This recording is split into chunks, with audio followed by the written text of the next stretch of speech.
Қайырлы кеш оқырмандар. Қазіргі эфиріміз депрессиядан шығудың түрлері және әдістері. Динара ханым мен экспертпен әдемі әңгіме болып жатыр. Үзіліп кетті, кешірім сұраймыз. Қазір қайтадан қосылып сұрақтарыңызды жаза беріңіздер.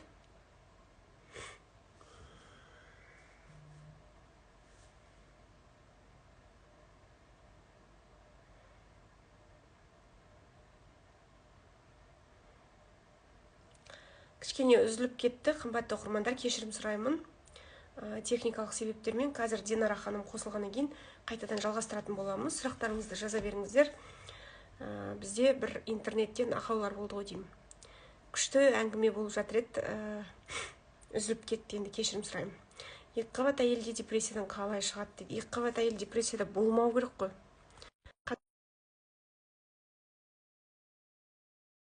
Оған дейін ары қарай бүгінгі тақырып бізде депрессиядан шығу жолдары. Өздеріңіздің Динара, кешірім сұраймын, менде что-то интернеттен ба үзіліп кетіп жатты. Сол менен сияқты, менің чит режимін көтере алмай қалды деймін, сіздің энергияңызды.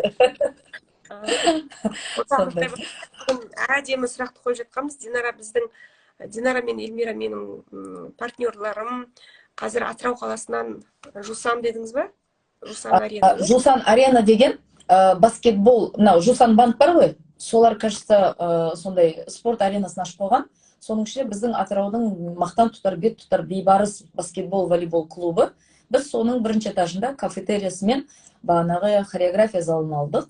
Халыққа кафетериясына таңғы асымызды береміз, сол жерде кездесеміз, отырамыз, таңғы ПП тортиктарымыз, перекустарымыз деген сияқты. Ал хореография залында йоганы, аэробиканы толықтай билетіп, және раздевалка бөлек. Тек қана душ жоқ, қалған бәрі бар бізде. Көңіл бар, ең бастысы көңіл бар. Ниет бар. Сол жағын мен айтып жатқан болатынмын. Себебі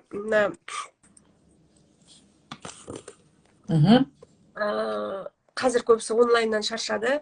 Оның үстіне депрессиядан шығудың бірден бір әдісі бұл спорт, движение, қозғалыс. Сол біздің офлайн клубымыз ашылған, тем более орталықта, өте керемет жерде, Атырауда орналасқан. Таңертеңде келіп, күндізгі түрлі расписаниялар бар. Йога тегін сіздерде, сол абонемент таңыздар, абонемент, тем более осы айда скидочный бағамен өте арзан болып тұр. Су тегін беріп жатыр, су тегін. Ол жерде кәдімгі пакет кіреді, таңғы ас кіреді, күнделікті таңғы зарядкалар, билер, одан кейін йога кіреді, бағана психологиялық йога психология, бағана қалай йога жаттығуын жасаған сайын адамның тәнінің өзгеру, санасын өзгеру психологиясы, философиясы дейді. Одан кейін не кіреді, мінезімізді талдайтын, өз мінезімізбен жұмыс істейтін бағыт программа кіреді. И бет әрлеу, бет күту сабағы кіреді, және имиджмейкерді жалдадық, сол қыздың да сабағы кіреді, стилистика. Жаңа орталық ашылып жатыр, бұл жерде түрлі марафондар да болып жатады.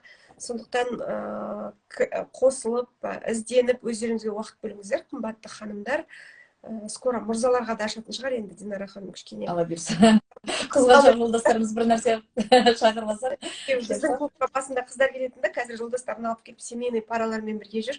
Сондықтан ойлаймын, бір отбасылық керемет клуб болады деп ойлаймын. Амин. Мен де қызығам, сізбен Талғат мырза екеуміз бірге жүргеніміз, сондықтан соны пример етіп, өзім сондай мақсатпен жұбайлы, жаниялы, жұп болып жүргеннің әрекеті осы болсын деп, жолдасымыз екеуміз келгенімізде осы. Жолдасым Бақтабек, сондықтан көп қасымда бола бермейді, бірақтан батасын беріп қойған ер азамат, сондықтан клубымызды пісімілі деп бастадық. Өзі негізі сол баскетбол залға барғанның өз кайф болып кетті, сол жерде энергия, мужская энергия мен біздің женская энергияның өзі күшті мықты жүгіреді. Ал құрметті инста оқырмандар, Құралай ханым, бағанағы тақырыбымызды жалғастырып жіберсек. Біз енді бүгін депрессиядан шығу жолдарын және әдістерін айтып жатырмыз. Біздің эксперт Динара ханым инста парақшасына жазып қойсаңыздар, парақшасында да өте көп мықты ақпараттармен бөліседі. Әрдайым марафондар, әйелдермен жұмысты өте жақсы жүргізіп жатсыз. Өзіңіз тәжірибеңіз бар өмірлік. Енді бір 2-3 фишкасын айтсаңыз. Срочно, тяжелый артиллерия дейді ғой. Бізде бір обезболивающий дәріні іше салып жүгіріп кеткен жақсы көреміз ғой. Сол адам енді быт-шыт депрессияда жатыр. Жаңа бір екі қабатпын депрессиядамын дейді. Енді екі қабат кезде, аяқ ауыр кезде депрессияға кіру өте білмеймін енді қиын шаруа. Бірақ сондай қыздарға сіз қандай кеңес бересіз, соны айтып жіберсеңіз. Қараңыз, өте тамаша жақсы сұрақ қойылды. Депрессияның баны екі жолы деп жүрдім мен де. Сөйтсем, үшінші жолы бар екен, ол гормональный депрессия, баны гормонный сбой кірген кезде. Гормонный сбой деген адамның ағзасы өзгереді. Например, девочка подрастает на девушку деген сияқты. Қыз бала жасөспірім кезінде ер азаматтарда білмеймін енді табиғат олардың қаншама қандай бізден да, бірақ қыз кішкентай қыз балдардың уже өсіп келе жатқан кезінде уже подростковый периодда гормональный сбой басталады. Сол кезде олар кәдімгі өзгереді. Жадырап жүрген кішкентай қыз уже тұйық болып бастайды, немесе көк қабағы түйіліп, бағана көңілі тез түсетін болады. Алғашқы махаббат ауыр келеді тек. Одан кейінгі біздің екінші гормональный үлкен толқынысымыз ол бағана аяғы ауыр жүкті келіншектер, иә. Кеше ғана ішіңізде ешкім жоқ, бүгін уже тук-тук кто-то появился. Сол период. Және енді 9 айға организм үйренгенде, 9 айға бір нәрсеге үйренгенде, 9 айдан кейін қайтадан басталатын бір бағыт. Енді босанып болған кейін организм соны сағына ма бір нәрсе тағы да босанғаннан кейін послеродовой стресс бар бағанағы, сол кіреді и бағана климакс периодына келеді екен. Қатты өзімнің байқауымда да. Енді климакстан алшақпыз, хотя менің айналамда климакстар жастар өте көп. Сондықтан менің түсінгенім өзімнің бас тарапына шыққан мықты мен үшін квантовый скачок беретін, және осы 2-3 күннің ішінде тағы да үлкен прям не дейді, понимание келді, кәдімгі түсінік келді. Озарение дейді біз оны бағанағы йога жаттығудан кейін озарение келеді дейміз, оны жоғары деңгейде түсінік ашылу, иә. Қараңыздар, депрессия келді ма, бірінші қарапайым жүзде жалғыз қалмаңыз, жалғыз міндетті түрде қалмаңыз. Топ қай жерде, ана көбелек жарыққа қарай жүгіргендей, жарық энергияға барыңыз. Өзіңіз байқасаңыз, депрессия кезде біз сол сезім жалғыз қалдырғысы келеді. Печалька, мелодрама, кино көрсеткісі келеді. Қайғылы өлеңді, ол қолдан жасалған депрессияның этапына бөлемін. Себебі соның садомазохизміне түсіп кететін қыздар бар. Ол больше анау бағанағы алғашқы махаббатмен страдать етіп, сонымен кайфовать ететін. Сол периодта рұқсат беру керек, 2-3 күн талып жата тұруға. Ары кетсе 21 күн талып жатуға. Но ары қарай уже ол қолдан жасап алатындар психикаға айналмайды. Сразу айтып қоямын, психикаға айналмайды. Ол өзінің соның дозасын, как наркоман сияқты кайфінде, потом тағы да бір жертва біреу тауып алады, тағы да сөйтіп страдать етіп жүре береді. Бұл жерде қатты көмек кімге керек? Во время беременности и после родовойларға керек. Бағана сіздің айтқан сөзіңді, фитнес-залға кетіп тұрған қызға қарап, мен бөпеммен стресс ұстайтын. Менде дәл солай 2 қызым да болды. 2 қызым туп болғаннан кейін, роддомнан шыққаннан кейін өзімнен өзім жылай беремін. Ал 2 ұлымда тоже сол қайталанды. Бірақ 2 ұлымда жылаймда, мен күйеуіме жолдасым айтамын, мен йога залды бастап кете беремін. Там білем да, что после родовой йоганы 40-нан кейін бастау керек. Мен уже бір аптадан кейін йоганы бастап кеттім. Қатты салмақ салмайм, бағанағы жатыр территориясы, ең бастысы саналық деңгейде және медитацияны жасап, практика жасағанда расында да кәдімгі көңілің аулап, адамның ортасында жүрген. Сол кезде мен былай түсіндім. Бала күнімде көбірек, судың жағасында өскеннен кейін, бала күнімде көбірек суға тұншыққан қыздар құтқарам деп, өзім солардың бұтының арасында қалып кетіп, соңғы шашын төбеде суда бітіп қалып, талай тұншыққам. Сонда депрессия деген судағы тұншығып адам. Оған бар қолыңыздың ұшын түгілі, шашыңыздың ұшын беріңіз, сізді тапап үстіңізге мініп алып, ол дальше депрессиясында отыра береді, а сіз оның астында батып қаласыз. Сондықтан депрессия ұстағандардың қасына жоламаңыздар. И өзіңіз депрессия ұстағанда біреуді қасыңызға шақырып алмаңыз.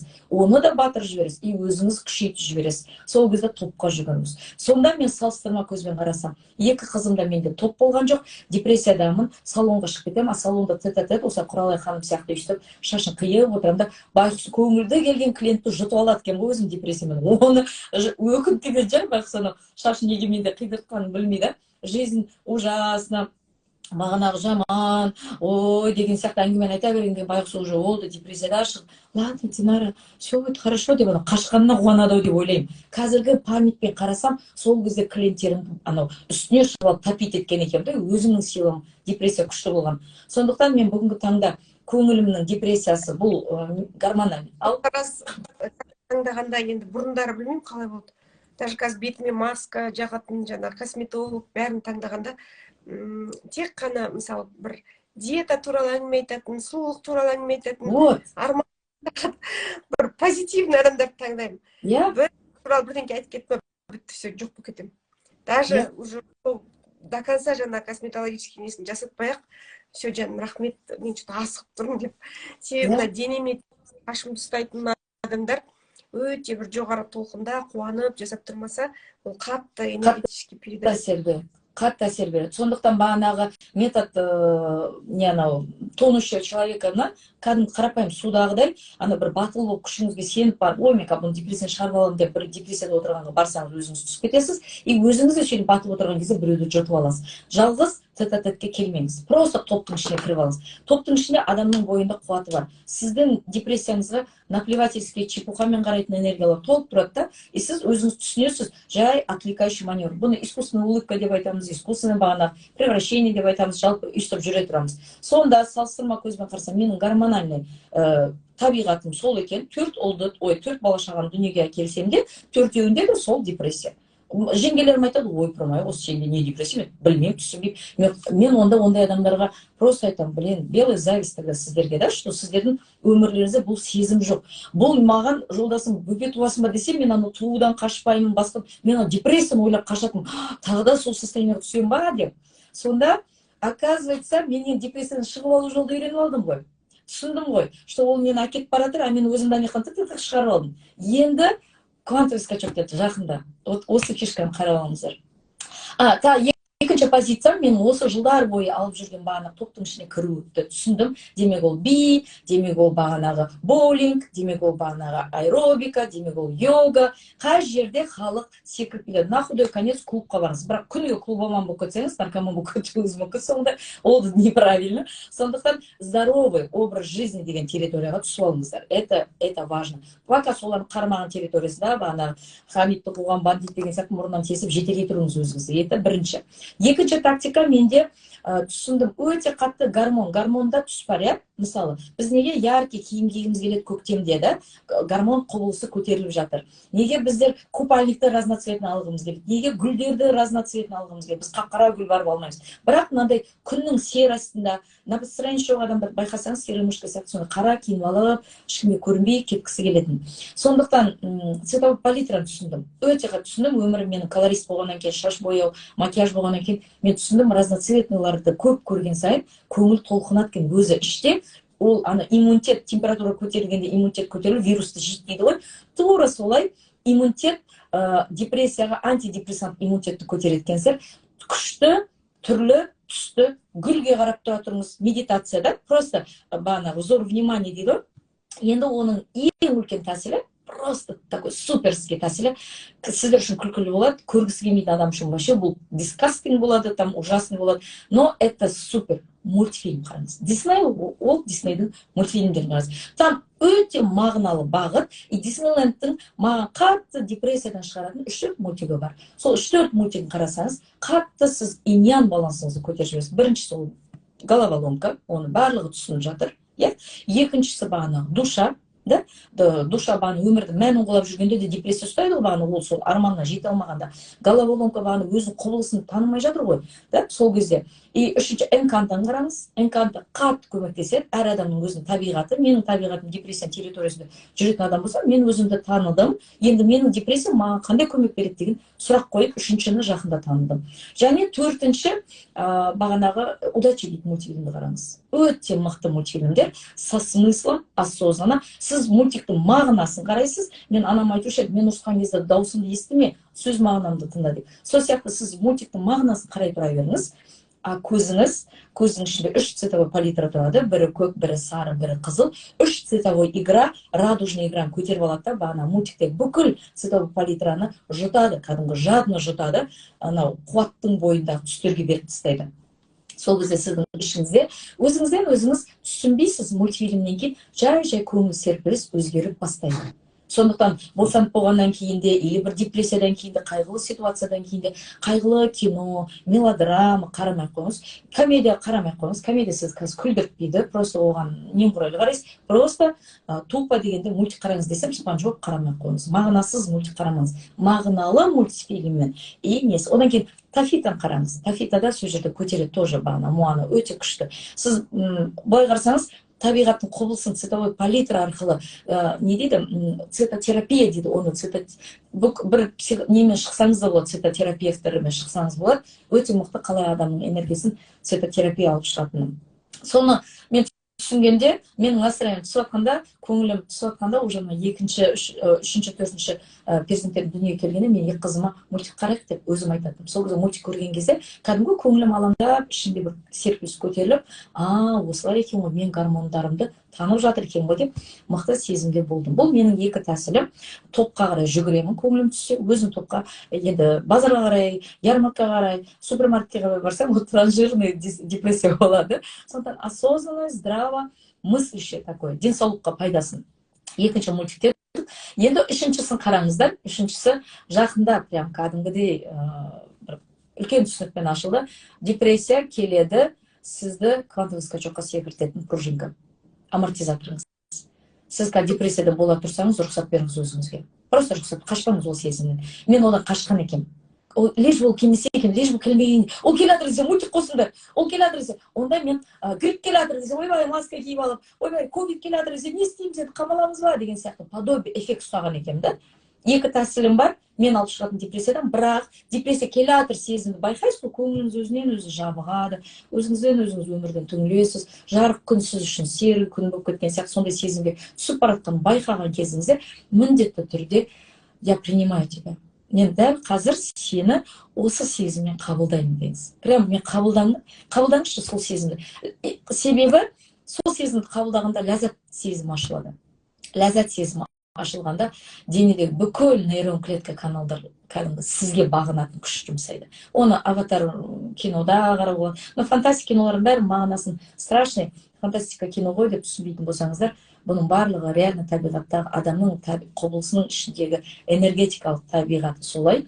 Матрица деп айтамыз, мысалы, оны әртүрлі, әр психолог өзінің позициясымен жеткісі келеді, бірақ бір мағына жаратушы и сіз екеуіңіз ортаңызда разноцветный бағанағы врачтар анализбен көрсетіп жатады, гормондар екі түсті былай көк пен қызыл оратылған, соның барлығы бекер дүние емес. Сондықтан өзіңізге, өзіңіздің тарапыңыздан кәдімгі қолыңызда кілтіңіз бар, құлпыңыз бар, саласыз, ашасыз, ол ашылады. Үшінші түсінік маған өте үлкен көмек берді. Жақында 1 январдан бастап 6 январға дейін мен 6 күн депрессияда болдым. Бірақ ол жерде мен қабылдадым. Әр отырған сайын маған сол сезім ұнап жатыр, қайғырғым келіп жатыр ма? Осы жерде өйстіп қайғырады екенсің ғой. Деген сияқты өзімнің ішкі сезімді толқынмен көтеріп, ал давай жата тұр, давай деп өзіме бәрін бердім да. Жегім келіп баратыр, обжорство шақырады олай, депрессия деген.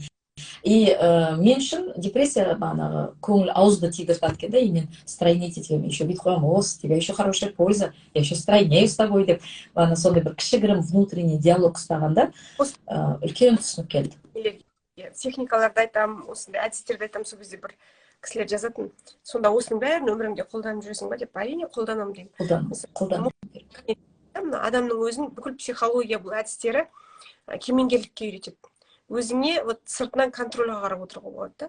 Сол ішіңде капошиться етіп, жаңағы цирктің ортасындағы аренада клоундармен бірге ойнап кетпей, залда отырып, көріп отыруға өзіңе. Или там техника муха на стене дейді. Даже өзің күйеуіңмен проблема болып отқанда екеуің отырсың, кейде болады ғой, жаңа ұрсып қаласың. На стене қарайсың, сен не айтып жатсың? Дұрыс айт деп. Сондай бір ішіне кіріп кетпейсің да, ойнап бірге, или жаңа циркта, со стороны. Любой техника, любой нәрсе, бұл өзіңді жоғарыдан қарауға, өзіңді контрольда ұстауға. Даже психологтардың өзі қазір бәрі айтып кетті ғой, бақытты бол, кешірімді бол, блаженный, бір состояние, ойбай, анаған ұрсуға болмайды, өсек айтуға болмайды деген секілді. Іштегі агрессия, ол бәрібір шығу керек. Шығады. Көп қой, жастық ұрып жатады, кейбіреулер айғайлап жатады. Онда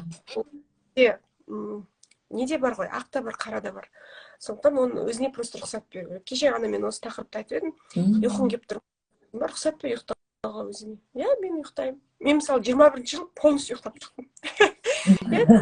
11-ге 12-ге дейін ұйықтаймын. Просто сондай ұйқым келді ма, ұйықтаймын болды. Сол адамдар не ұйықтамайды, не өзіне басқа жұмыс жасамайды, и ұйықтаса ұрсып ұйықтайды өзін. Чувство вины. Өзіңе полностью бір түсінікпен қараған кезде бұл нәрсе жеңіл өтіп кетеді деп ойлаймын. Мен 22 ұйықтап шықтым, дәл солай өзіме рұқсат бердім. Таңертең садикке, мектепке ұйықтап қаламыз, 4 бала шағамызды. Бірақ бүйтіп қараймын да, как это хорошо, когда принять осы ұйықтаған төртеу де мен қасында ұйықтап жатыр, күштісін ай дейміз, апайларына соғып қоямын, кешірім сұраймын, демалып жатырық деп. Сол сияқты бір периодтар болды, оған да рұқсат бердім. А бұрын чувство вины болатын, ұйықтап қалсам. И бағанағы Өзіңді өзің кінәлап. мхм. Кінәлаудағы ең бір не сезім, аяғы ауыр қыздарға жаңа сұрап жатыр ғой. Мына угроза болатыны, сосын жаңағыдай беременность, соның барлығы ол чувство виныда мен көп зерттедім. Мен насколько процентов не знаю, өзім жеке. У кого вот мен роддомдарда көп жаттым, сохранениеда 6 баламен түрлі процесстерден өттім. Кейін 2014 программда тұрған кезде аяғым ауыр болып түсіп қалды деп жатқан кезде көп зерттедім. И сонда көп қыздарда чувство вины. Іште или біреуді кінәлау. Менің алкоголизм болған, немесе мен күйеуім наркотик, бірден чувство вины мен мына кінәлі деген сезім, или біреу кінәлі, или мен кінәлі. Любой тағдыр беретін нәрсесі, ол сынақта, ол болады адамда. Это так и должно быть. Ақпен қара тағдыр өзі келіп жатады. Просто соны түсіну керек та, мен қазір мына пианиноның черный клавишасындамын. И это спокойно қарай өткен кезде, и ақ өмірде, ақ жолда басталады. Дұрыс айтасыз. Девочки, мен Динарамен тағы бір таныстырып қояйын, жаңадан келген оқырмандарға. Атырау қаласында біздің әйелдер орталығы Самға ханым әйелдер орталығының негізін қалаушы, йога тренер, мықты маман, эксперт. Өмірімен артындағы қыздарға көп болып жүрген демек кісі. Динараның клубы бар, Жусан аренада. Атыраулықтар таңертең баратын болса, тем более бұл кісілердің квадратура кішкентай, сыймай қалуы мүмкін. Сондықтан тезірек абонемент алып, жазылып, өзіңізге аптасына 3 күн болса да қосылып, парақшаға қосылып, Динара ханымның мына жерде жоғары жақта тұр, бассаңыздар шығады. Қазір эфирден кейін де номерларды, нелерді сақтап қоямын, парақшаларды. Өздеріңізге көңіл бөліңіздер, өздеріңізбен айналысыңыздар. Көп адамдар қазір айтып жатады, психолог та көбейді, анау да көбейді. Зачем оны оқимын, мен өзімде ақылдымын деген секілді. Ол ғасырдың қазір энергиясы сондай. Сіз айтыңыз, 60-қа келгенде бәрібір өмір үйретеді. Ал сен уже үйреніп алған кезде өмірден таяқты жеп-жеп, 70-ке келіп, елдің бәрін әйнән, біздің елдің жақсы, әйнән деп елді жақсы көріп отырғанда уже поздно, да, не тіс жоқ, не қас жоқ, не шаш жоқ, ол кезде уже өмір уже қазіргідей красочный бола ма білмеймін, енді 60-тағы кісілер, 80-дегі кісілер ренжімесін маған. Но қазір мына 30-да, 40-та қыздар, біліммен өтіп алған күшті. Именно жаңа Динара ханым айтып отыр, квантовый скачок деп. Мидағы квантовый скачокты қиындықпен емес, страданиемен емес, алдыңғы бір эфирді тыңдасаңыздар, именно осы Динара ханыммен сабақты 50 миллионға сатып алдым дейді. 50 миллионға алаяқтарға алданған, и қандай сабақ өтті, өзгердің, трансформацияң қалай күшті болды десе, 50 миллионға сабақ алдым деп. Сол 50 миллионның сабағы күшті әсер еткен, жадырап, жайнап, нұрланып, ападем болып отыр. Мен өзіме күлуді үйрендім. Бұрын құласам, шынайы құлап қалсам ұяласың ғой, тұрып адамдар бәрі қарап тұрма деп. Бірақ көп сүрінгішпін да, сондай құлағышпын да. И сөйтсем мен, оказывается, заранее ұялшақтығым, сондай заранее адамдардың алдында құлап қалмасам екен деп ерте сондай ойлайды екенмін. Өйткені туалетте отырғанда енді ол сөзін ұят жоқ, біреу кіріп қалса жаман ұялады екенмін. Соны заранее біреу кіріп қалмаса екен, мен бүкіл өмірімде туалетте отырғанда деген сияқты. Ал бұл жерде туалеттен де хуже болып кетті да өміріңді. Кәдімгідей төңкеріліс та мына жерде. Притом такой тупо да бір танысқа сеніп и ақшаны салып. Сол кезде вариант болды енді, подобие қазір мынау блогерлердің бір адамы өзіне бензин құйып өртеді да, не істеді, өз өмірін құртты, жұрттың өмірін құртты, ақшаны ол тауып алар еді ғой деген сияқты. Тура солай сияқты. Мен сол кездегі шыққан депрессиямнан былай шықтым да, бұл менің өзімнің бір ішкі түйсігім осылай маған айтты. Динара, дәл қазір бар ғой, бәрінің басында бір проблема бар. Бұны мен мамам всегда айтатын. Кім үйіне қызын тақылдатсаң, ана бір мама күйеу бала деген сияқты, бір мелочь бір нәрсе айтсаң, маған айтпашы, мен күйеу балам алтын дейтін. Бірінші сөз сол. Сонымен ренжіп қалам. Сіз ақылды больше жақтайсыздар. Сол кезде кім үйіне тақылдатсаң, бәрінде осы қотырғасық дейтін. Сондықтан қызым, өз қотырғасыңы, өз сорпаңды іше бер, уақыт сәті келгенде түзеледі деп.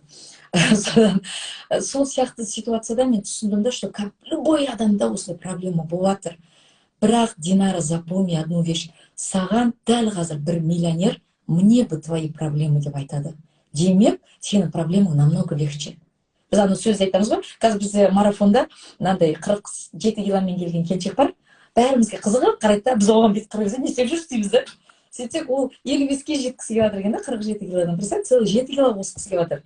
Қолдан болса мен бере салар едік қой. Сөйтіп ол 1 кило қосса мәз болып түртіп қояды ана анкетаны. Біз оған қарап, баны біз 33 грамм тастадық дейміз. Сонда оның проблемасына енді мынау біліп айтады екен да, мне бы твои проблемы деп, баны біреудікіне немқұрайлы қарау. Тура сол сияқты қыздар, мен өзімнің проблемамды немқұрайлы қарауды үйрендім. Мен баны алдын ала шаппаймын еді, алдымда не күтіп тұр демеймін, Алланың берген күні. Сол сәтте сразу не дейді, үстімнен біреулерді раздражать етеді екен, ана қатты дін подходымен келген адамдарға. Мен Құдаймен өзім лично кофемен сөйлесіп отырамын десем, сен асылық сөйлеме дейді да маған. Кофе ішіп отырғанда да Құдаймен сөйлесем, ой, енді сендер қалай сөйлесесіңдер, жай намазды сөйлесеміз дейді. Хорошо, мен кофемен сөйлесем. Сол кезде мен айтамын, Алла тағала сен маған тағы да бір сюрприз дайындаған жағдай болса, мені өсіруге, осындай жетістікке шығаруға, сол сәттік ситуациясында мен санамды бірдей ұстап тұршы, онда деңгейін бірдей ұстап тұршы деді. Сонда мен түсіндім, менің қуатымда да болмайды, депрессия мен дене алып кетеді. Сондықтан, значит, денені мен искусственный йогада ұстап тұрайын, жаттығуда. Қазір аэробика болсалды, вообще кайф болып кетті. Мен йогада созылып, мысық құсап, ленивец құсап кетіппін ғой. Енді аэробика болсалды, вообще рахмет сізге, Құралай ханым, тоже прям зажгли біздің энергиямызды. И сол кезде, ана бағанағы миллионер маған күліп қарап тұр деген сезім мені кәдімгідей құлшындырды ғой. Менде проблема ондай үлкен емес. Қазір үлкен компаниялар банкротқа түсіп жатты сол кездерде да. Енді өзімнен төмен келіншектер келе берді алдыма. Мені 3 миллионға лақтырып кетті, мені 1 миллионға лақтырып кетті, мені 5 миллионға лақтырып кетті. И мен оған тұра, делай глубокий вдох, алдыңда 50 миллионға лақтырып кеткен адам тұр десе, бетіме ұрып қойшы дейді. Реально айтамын дейді. Сен өтірік айтасың. Реально айтамын, түрің бақытты ғой дейді. Енді басқа вариант, бақытты сатып аламыз. Давай дыши глубже. Бір-екеуіне құтқара алмадым. Мен Құдай емеспін. Мен просто себепкер болып келді деп ойлаймын. Менде айтуым керек болды. Глухие были, естімеді. Екеуі, біреу инвалид болып қалды, біреуі бағанағы инсульттен сахары көтеріліп бірге кетіп қалды. Көтере алмады. Емес асыл бөлгендер де бар осы. Иә. Қанша ресторандар жабылғанда хозяйкалері сахар, инсульт көтеріліп кетті, банкеттен ақша көре алмаған или кредиттерін жабылмағанда, сол кезде просто терең демалды. Дәл буквально кеше бір клиент соғып тұрды, сіз балгерсіз ба, маған шешіп берді. Жоқ, жаным, мен балгер емес. Өмірде көргенімді айтып отырамын десем, көмектесіңізші, мен 350 мың теңгеге мен ақша табамай біреуге бере жақпын, сол мені соттайын деп жатыр. 350 мың теңге соттайын деп жатыр ма дедім да. Күшті ғой, ана жақта курортта демалып келе аласыз, кітап бар, ол жақта оқисыз. Вообще кеше сұрап отырмын, түрме жақта көп жұмсамайды екен ғой. Онда кітап оқыларыңыз, санашыларыңыз, қуанып кеттіңіздер, сізді біреу соттаймыз. Алып кетпейді ол. Адам қорқыта береді, как анау банктың нелер сияқты, звоноктар сияқты. Берілмеңіз, на провокация не подавайтесь. Ол звоноктың провокация емес, сіздің внутренний провокацияңыз үлкен болып кетуі мүмкін. Ойбай келатыр дей берсе, бір күні мен өстіп сезініп отырмын да, ойбай келатыр деген сияқты. 50 миллионды қарыздарды қайтару керек қой, под процент алып алған ғой бәрін. Сол кезде өзімнен өзім бүйтіп жарларда қорқам, бүйтіп бөгіліп жатқым келеді. Сол кезде айтып жатырмын ғой, йоганың тынысы кәдімгідей көтеріп жіберді. И менде мынандай болды, 20 миллион үлкен бір сумма қарыз болған адамға үйде отырдым да, ертең мен барып айтуым керек. Ол адамға мен ақша беретін күнім, ақша беретін қолымда ақша жоқ. Не істеймін? И отырдым да, я Алла дедім, сен шынай көріп тұрсың, мен шын қайтарғым келіп тұр ол адамға. Бірақ бүгін емес. Сен оған айтасың ба? Динарада басында проблема бар. И сен қазір күте тұр. И просто Динара қайтарады деген менің сөзімді жүрегіне салып берші, пожалуйста деп. Осылай отырдым да, өйстіп йога жасап қолымда отырдым да, я Құдай, пожалуйста, өйстіп берші маған, Алла көмектесші деген сияқты. Өйстіп ішкі түйсікпен сөйлесіп, ертесі ана кісіге бардым да, өте сондай мықты мырза, мені Зема дейді сыйлайды, мен өзім туып өскен елім Шымкенттің жері. Сондықтан Зема, что случилось екен, сондай аға, мен кішкене қазір финансовое заторможение, анау жағдай түсіндіріп түсіп болып, бетіме қарап тұрып, су отыр деп су берді, отырғызды. Не болып қалды деп, мен лақтырып кетті бағанағы адамдар. Мен сізге дәл қайтара алмаймын, бірақ уәде де бере алмаймын, қашан қайтарамын, но қайтарамын. Мен түсінуге тырысыңыз деп сөйлесуге барып едім, сейфін ашты, 5 миллион берді. Сені қазір мүжіп жатқан адам бар ма деді. Бар дедім, бір біреу 500 мың теңгелік біреу скандал көтеріп жатыр дедім. Потом бір миллиондық бар, сондай мелочтар деген мыналарға беріп таста деді. Қағаз жаз деді, сені қатты мүжіп жатқан кім деді, соған беріп таста деді. Сөйтті да ол 20 миллион сұрамай қолыма 5 миллион тағы ұстатып жіберді. Сонда мен түсіндім, красавчиксің дедім ғой, сразу алла тағала, красавчиксің. Как ты работаешь конкретно? Өзің құлатып өзің шығарып алады екенсің, только довериться тебе, только все отдать тебе. Осылай бәрін. Сол кезде депрессия кәдімгідей көз алдыма былай шайды. Сол депрессия, тыныс, йога залға шақырдым. Қыздар өліп жатырмын, труппын. Кеше бір сотрудник айтады, мен вообще білмеппін, сіз сол кездегі сондай состояние жүргенсіз. Білдіртпейсіз ғой дейді. Білдіртпейсіз, йога залда айқайлап веселый болып жүрсіз. Енді мен болотаға батып жатсам, айтып отырсам, сен де батып кетесің ғой. Зачем? Мне же нужно вам помочь десем, сіз қалай өзіңіз ауырып тұрып бізге көмектестіңіз дейді, морально. Сол сияқты период қыздар өлмегенге өліп алып жолықтырады деген алла тағаламның осындай адамның санасына жүрген әдемі мақалдар. Жаныңызға жақын адамдар сол кезде поддержит. Лучше барып айтыңыз, айтып тастасын бетіңізге, неге салдың, не қылдың деп анандай ақылшылық көбейеді ол кезде. Ең жақындардың өзі. Олар айтып алсын. Сіз до конца бір бағанағы топырақ тектес бола тұрыңыздар, депрессияның атасында конца, бірақ ни в коем случае неге бармаңыз, суицидке бармаңыз. Ол шешім емес, ол вообще шешім емес. Сіз тарих болу керексіз өзіңізге, сіз мақтан болу керексіз өзіңізге. Ертең бір 5 жылдан кейін менің қызым бар, сол бүйтіп айтады, мама стресске түспеші, папамен ажырасып кетпеңдерші. И 10 жылдан кейін біз осы жағдайға Диснейлендте күліп отырып әңгіме айтамыз дейді. Қызымның айтып жатқан, 12 жасар қызым айтып жатқан әңгімесі. Нянем кетіп қалды, 1 жасар балама қызым қарап отыр, таңертең 5-тен жұмысқа барып, түнгі 12-1-ге дейін жұмыс істейтін. Бір айда жалғыз өзім 1 миллион, 2 миллион тауып жаттым, карантин кезде еще да.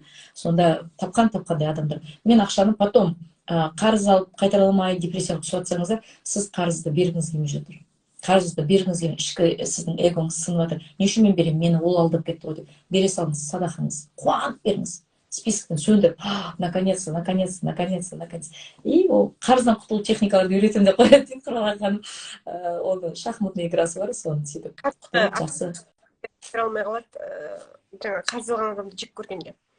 Бізде өсіп бара жатқан адамды жақтырмаймыз да, туыс болсын, дос болсын. Бір бессознательно барып қарыз аламыз содан. Сосын оны жек көріп жүреміз.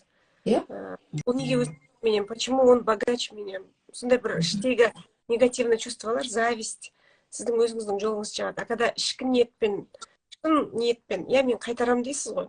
Сол кезде өзі бір аяқ астынан бір айтып береді, алып кеп береді. Сондай чудолар мен өмірімде болған. Сондықтан қарызымды бере алмай жүрмін дегендер, значит, өзіңізбен пока пошитесь кішкене, ішкі ниетіңізді зерттеп көріңіз. Бергісі келмейтін адамдар. Просто мынандай дүние болды да, Құралай ханым. Келмей тұрсын. Көбісі ренжит маған. Таныстарым өзі ренжітмейтін, бергім кеп тұрған жоқ сенің. Бермей-ақ қой деп, кейде өзі оправдываться. Менің адамдарым сезді, что мен олар қайтарам. 1 жылда қайтарам ба, 2 жылда қайтарам ба, 3 айда қайтарам ба, сезді.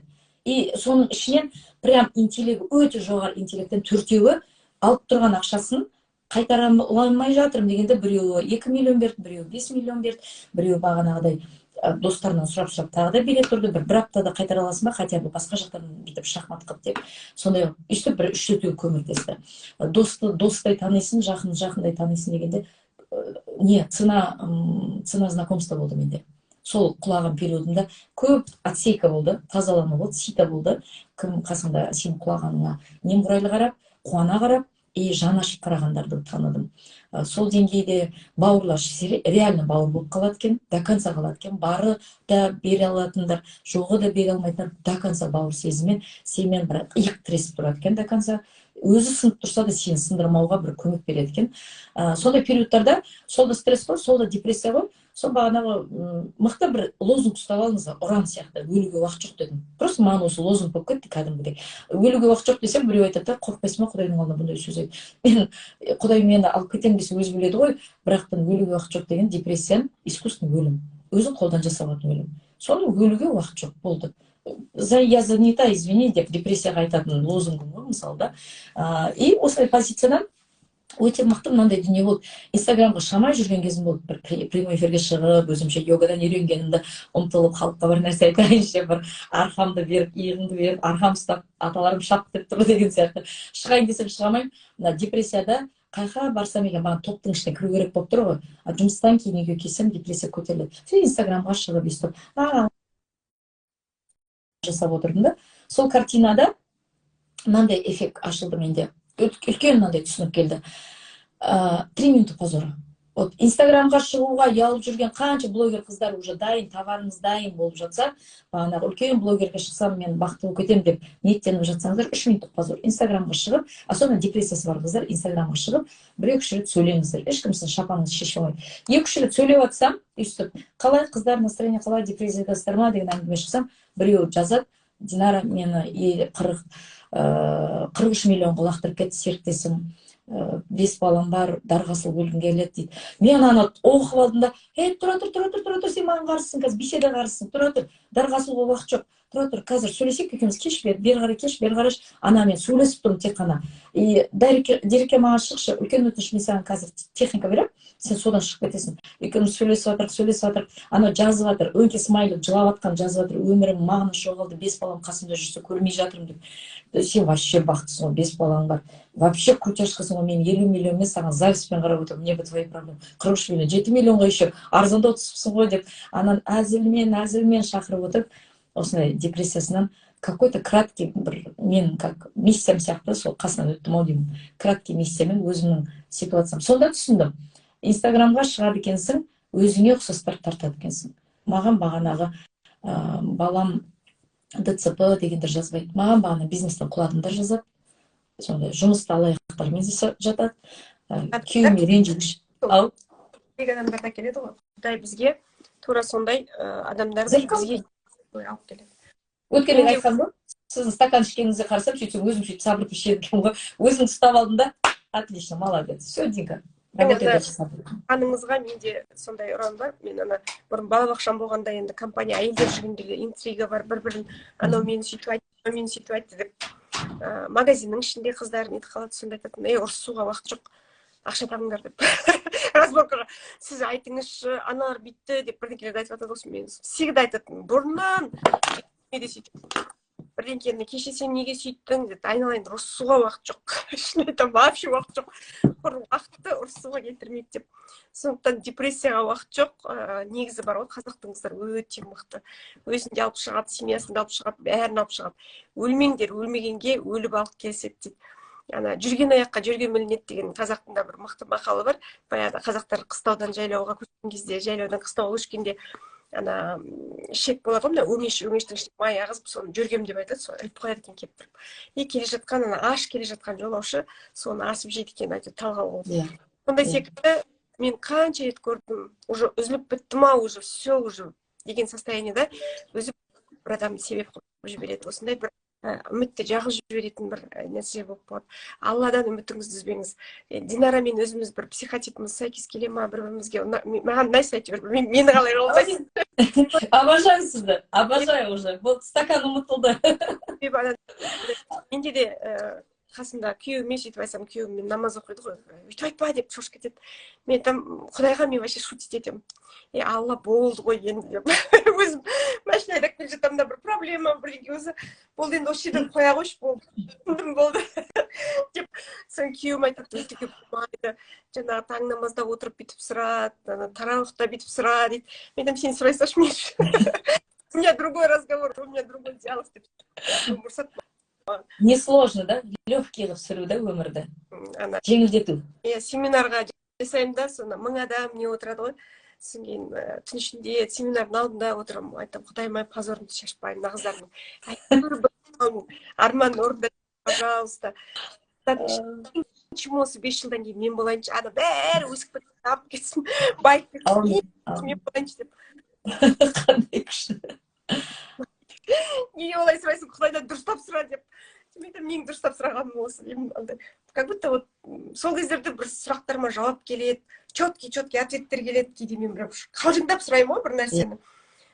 Ана Барселонадан через Варшава ұшып келе жатырмыз, бәрі чемоданымыз бар, ол бір $200 болып кететін болып тұр. Сосын қызым айтады, қалдыра салайық дейді, енді көшіп келе жатырмыз, ана қазақ сол ғой, бір чемоданмен келе жатырмыз. Құдай енді өзім қалдырғым деп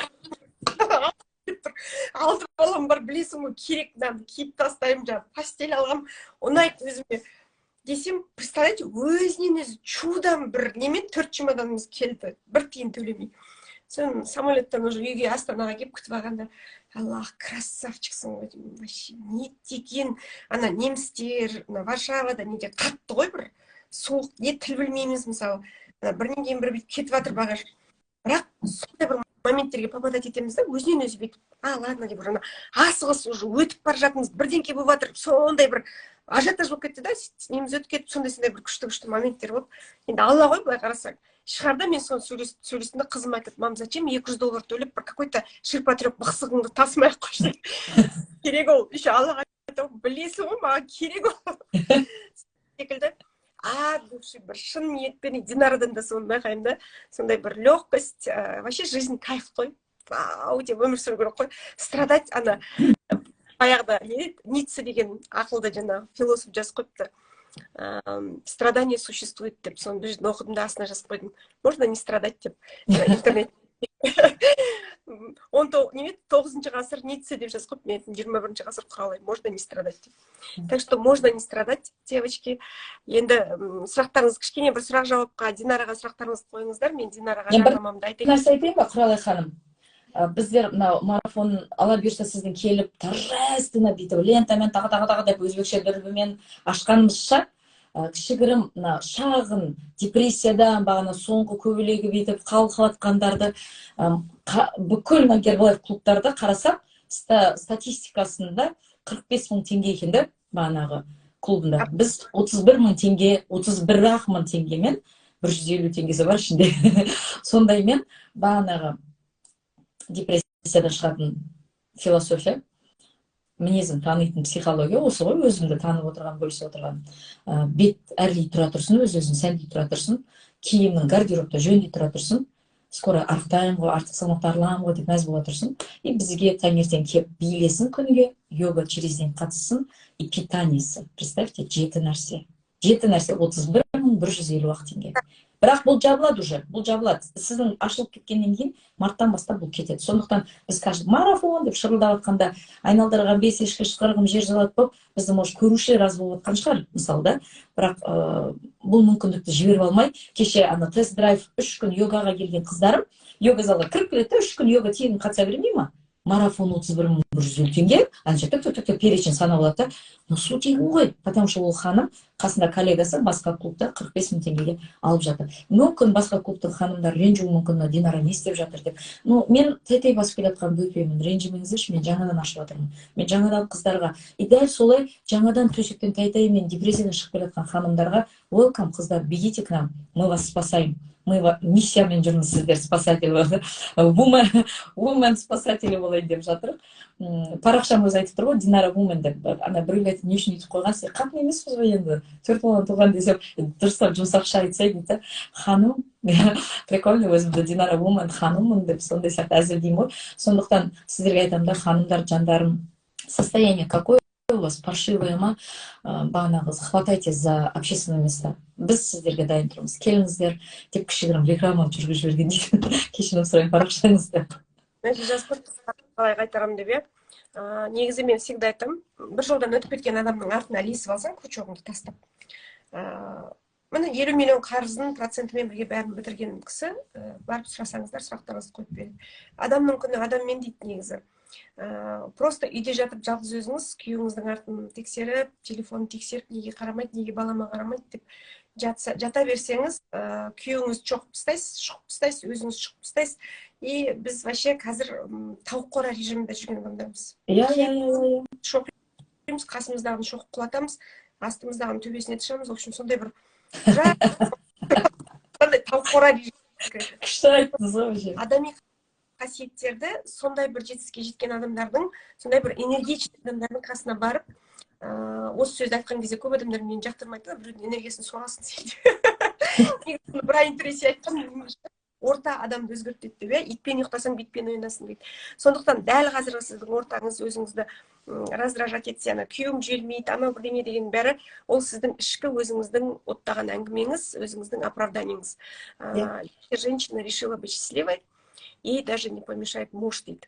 Жаңағыдай 1 сағат таңғы уақытыңызды өзіңізге бөліп, уақыт беріп, ақша беріп өзіңізге бір үйіңіздің кейде бюджетін санасаңыз, мен өзім сөйттім.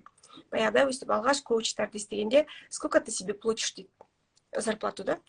Оказывается, я ничего не плачу. Даже на день рождения подарок я получаю утюг.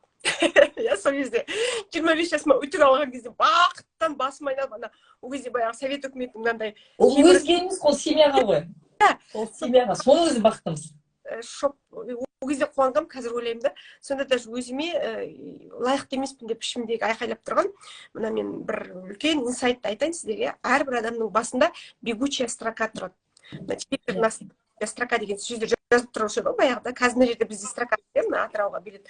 Сол секілді мен сыйлық алуға лайықты емеспін. Маған вообще ақша төлемеңдер.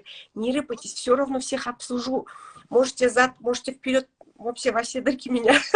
Что хотите, то и делать деп. Адам деген өстіп жүгіріп жүрген кезде сондай адамдар кездеседі да, и адамдар саған сондай болып қарайды.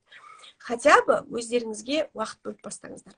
Осы теорияларыңызды миларыңызға қазір құйып жатқан офлайнға, практикада қолданыңыздар. Қазір мына мен 2014-те Инстаграмға шыққанда менің каждый постымды жұтып алатын адамдар, потому что рухани ашық болатын. И мына не жаздың, бұл не техника деп, қазір уже адамдарда отвращение кеткен. Келген нені уже құсып тастайды. Ақпараттан уже отвращение кеткен. Қазір бізге осындай офлайн практикаға қолдануымыз керек. Динараның клубында Эльмира бар. Сіздерге қазір мына 1 айлық пакет жасаған, ішінде йога бар, таңғы тегін би бар, жаңағы бет әрлеу өте маңызды қыздар. Бет күтімін қазірден бастап жас қыздар отырсаңыздар 25-те 30-да білінбейді, себебі біз секілді ақырындап, потом 40-тан асқан кезде оның бәрі бетте шығып тұратын болады. Мен айтам оған, қойшы, мен деген әдемімін, толық болсам да әдемімін, мен деген осылай маған ұнайды, менің күйеуіме ұнайды деген, біріншіден физикаға ол дұрыс емес. Ертең бек семіреді, өте ожирение, ол бәрібір. Екіншіден, әлемді қараңыздар, Джейлолар, әдемі келіншектер, бүкіл әдеміліктің Ким Кардашьян бәрі арық. Үшіншіден, ол сіздің дисциплинаңызға, тәртібіңізге керек, өміріңізге керек. Өзіңді жеңсең, өміріңді де бәрін жетке қоясың. Здоровом теле, здоровый друг. И бізде Динара деген қазір осы мына, Динараның интернет шығып кетті қойым. Динара осы клубты ашу арқылы сіздерді осындай нелерге тәрбиелеп жүр. Так что номерларын қазір мен бүкіл Динараның контактыларын осы посттың астына сақтап қоям. Атыраудың қыздары, бәріңізді Динара күтеді.